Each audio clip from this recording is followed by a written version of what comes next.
Verdaderamente, la doctrina católica del infierno le fue tan desconocida al Dios del Antiguo Testamento como al propio Jesús.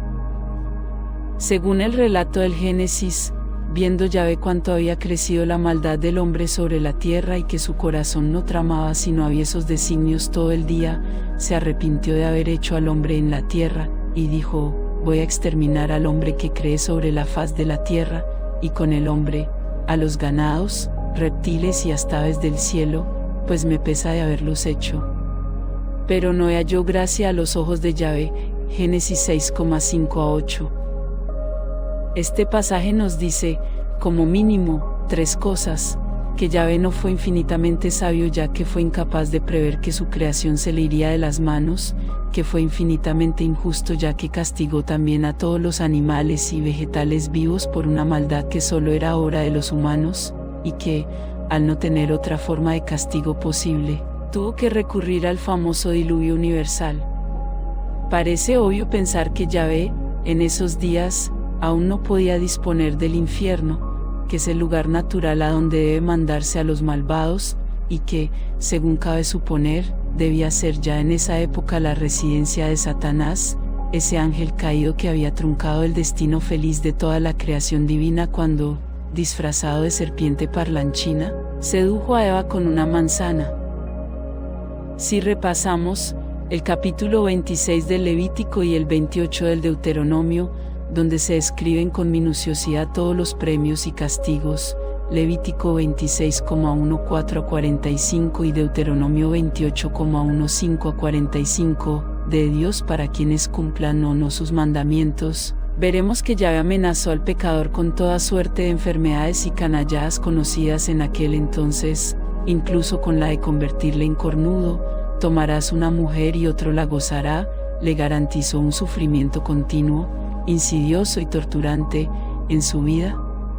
terrenal, que acabaría, al fin, con su muerte. No hay una sola palabra acerca de ningún infierno, tampoco de ningún cielo, en el que seguir padeciendo el resto de la eternidad. Yahvé ignoraba una amenaza tan impresionante como el infierno. Tampoco dijeron nada acerca del infierno los patriarcas hebreos, y, más sintomático todavía, el mismísimo Moisés no mencionó jamás la existencia del infierno a pesar de que hablaba familiarmente con Dios y había sido educado en Egipto, tierra donde hacía ya siglos que creían en la vida después de la muerte y en los premios y castigos de ultratumba. Es evidente que el Dios del Antiguo Testamento, que era sanguinario y vengativo, que condenaba a quienes se apartaban de sus preceptos o atacaban a su pueblo fiel, a sufrir todo tipo de muertes, plagas, catástrofes naturales, y castigaba las faltas de los padres hasta la 4ª generación, Éxodo 20,5, solo podía recurrir a los suplicios mundanos porque desconocía cualquier otro tipo de castigo para después de la muerte. Con el Nuevo Testamento nos encontramos ante un Dios que ya no es aficionado a los degüellos masivos sino que, por el contrario, propugna el amor al prójimo, aunque éste sea el mismísimo enemigo. Pero también damos un salto cualitativo hacia alguna parte cuando nos encontramos con la Gehenna Ignis o Gehenna del fuego. Así, en Mateo leemos: todo el que se irrita contra su hermano será reo de juicio, el que le dijere raca será reo ante el Sanedrín y el que le dijere loco será reo de la Gehenna del fuego, Mt 5,22, o algo más adelante: sí, pues tu ojo derecho te escandaliza, sácatelo y arrójalo de ti, porque mejor te es que perezca uno de tus miembros que no que todo tu cuerpo sea arrojado a la Gehenna. Mateo 5,29. También en Marcos aparece el fuego eterno o ignis inextinguibilis cuando se dice: si tu mano te escandaliza, córtatela, mejor te será entrar manco en la vida que con ambas manos ir a la Gehenna, al fuego inextinguible, donde ni el gusano muere ni el fuego se apaga. MC 9,43 a 49. Pero lo cierto es que la palabra Gehenna, a la que en la traducción latina de la Biblia se le añade la anotación al fuego inextinguible, que no figura en el original, no se refería sino a una metáfora basada en los vertederos de basura surgidos alrededor de un brote de betún de Judea, un derivado del petróleo que, en tiempos de Jesús, ardían en el valle de Gehinnom, en las afueras de Jerusalén. Y la frase que le sigue procede de Isaías y tiene un sentido muy diferente en el original, y, al salir, verán los cadáveres de los que se rebelaron contra mí, cuyo gusano nunca morirá y cuyo fuego no se apagará, y serán horror a toda carne. Lucas 66,24. El vocablo Gehenna, que aparece tanto en la traducción latina de la Biblia, como en su anterior versión griega, Gehenna, es un término hebreo, escrito como Jehinam, Geinon, Jehinnom, Hinnom, Hinnom o Hinam, que se refiere a un emplazamiento geográfico. Si miramos cualquier mapa detallado de la ciudad de Jerusalén y sus alrededores, muchas Biblias lo incluyen, marcando asimismo los límites de las murallas en tiempos de Jesús. Encontraremos en el sudeste el valle Hinnom, fuera murallas y conectado hacia el sudoeste con el valle Cedrón, identificado en época barroca con el valle de Josafat, lugar en el cual debía tener lugar el juicio final. Ya mencionamos con anterioridad, al tratar la leyenda de la persecución de inocentes, que en los altosanos del valle de Hinnom los antiguos cananeos habían celebrado esporádicos sacrificios de niños, a quienes se quemaba vivos en piras, con el fin de intentar aplacar a sus dioses ante el anuncio de alguna futura amenaza o catástrofe pronosticada por los adivinos. Los hebreos habían guardado memoria de tales sucesos hasta el punto de que cuando alguien actuaba mal era corriente, en tiempos de Jesús y aún hoy día, significarlo con la expresión, merece que le arrojen a las llamas del Hinnom, o equivalente.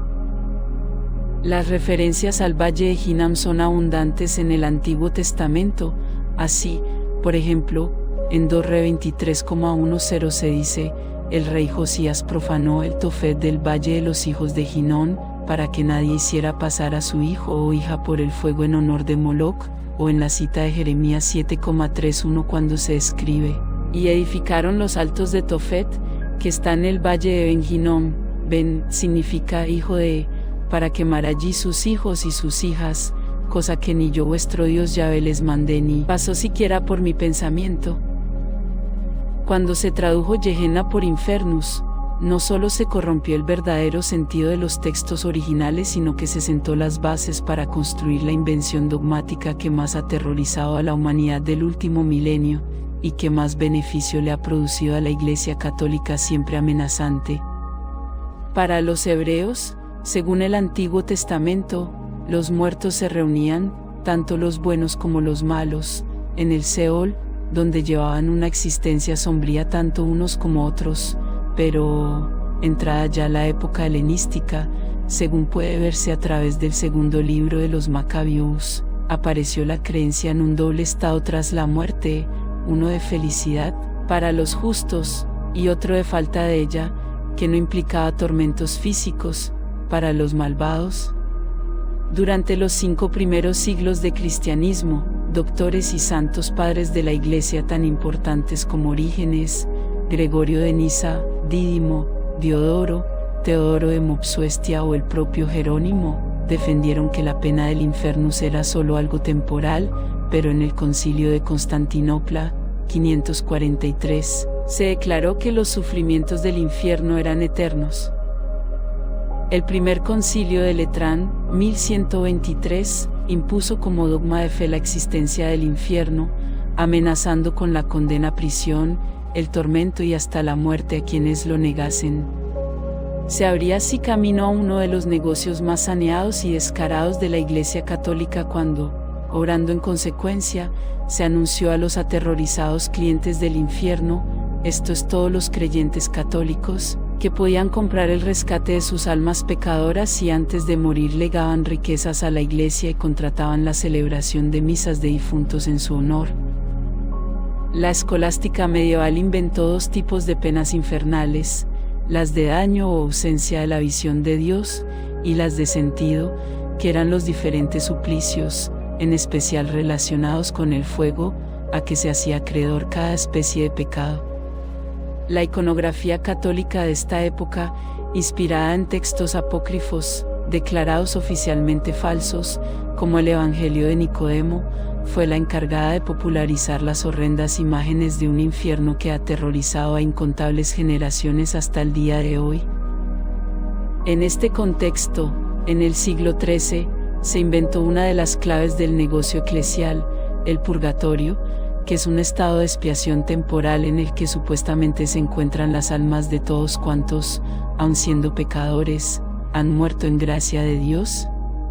Este sofisticado subterfugio, que permitía el rescate del alma de cualquier pecador que hubiese sido previsor y generoso para con la Iglesia, fue la clave para la venta masiva de indulgencias entre los católicos, un escandaloso negocio que alcanzó su cota de máxima corrupción en el siglo XVI y desencadenó la Reforma Protestante de la mano de Lutero. Antes de este desenlace, por si había alguna duda, el Concilio de Florencia, 1442, había declarado que cualquiera que estuviese fuera de la Iglesia católica caería en el fuego eterno.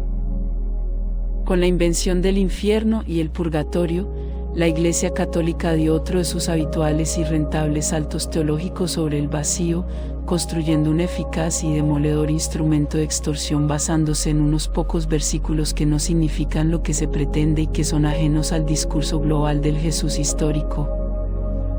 En cualquier caso, tal como sostiene el gran teólogo católico Hans Küng, Jesús de Nazaret no predicó sobre el infierno, por mucho que hablara del infierno y compartiese las ideas apocalípticas de sus coetáneos, en ningún momento se interesa a Jesús directamente por el infierno. Habla de él solo al margen y con expresiones fijas tradicionales, algunas cosas pueden incluso haber sido añadidas posteriormente. Su mensaje es, sin duda alguna, evangelion, evangelio, o sea, un mensaje alegre, y no amenazador. En cualquier caso, todo turista que visite Jerusalén puede descender hasta la Gehenna o infierno católico, pasearse tranquilamente por él, broncearse, no asarse, bajo un sol de justicia, cósmica, no divina, y salir indemne por su propia voluntad, sin necesidad ninguna de comprar indulgencias, si exceptuamos la propina que hay que darle al guía. Después de tamaña hazaña ya se estará en condiciones de poder presumir, ante los amigotes, de haber descendido a los infiernos, tal como el credo católico obliga a creer que hizo Jesús. Sin embargo, para la Iglesia actual, según afirmó Juan Pablo II, el infierno ya no es el lugar físico de tormentos eternos cuya explotación tanto poder y riqueza le dio. Ahora, por lo que parece, ya no es un lugar físico sino una metáfora y un estado del alma. Para describir esta realidad, el infierno, la Sagrada Escritura utiliza un lenguaje simbólico, que se precisará progresivamente. En el Antiguo Testamento, la condición de los muertos no estaba aún plenamente iluminada por la revelación. El Nuevo Testamento proyecta nueva luz sobre la condición de los muertos, sobre todo anunciando que Cristo, con su resurrección, ha vencido la muerte y ha extendido su poder liberador también en el reino de los muertos. Las imágenes con las que la Sagrada Escritura nos presenta el infierno deben interpretarse correctamente. ¿Expresan la completa frustración y vaciedad de una vida sin Dios? El infierno, más que un lugar, indica la situación en que llega a encontrarse quien libre y definitivamente se aleja de Dios, manantial de vida y alegría. Así resume los datos de la fe sobre este tema el Catecismo de la Iglesia Católica: morir en pecado mortal sin estar arrepentidos ni acoger el amor misericordioso de Dios, significa permanecer separados de Él para siempre por nuestra propia y libre elección. Este estado de autoexclusión definitiva de la comunión con Dios y con los bienaventurados es lo que se designa con la palabra infierno, en 1033. Pero cualquiera, con sobrada razón, podrá arguir: bien, pero si no existe el infierno, cómo es que Jesús fue tentado por el diablo y se pasó una buena parte de su vida pública, expulsando demonios del cuerpo de la gente.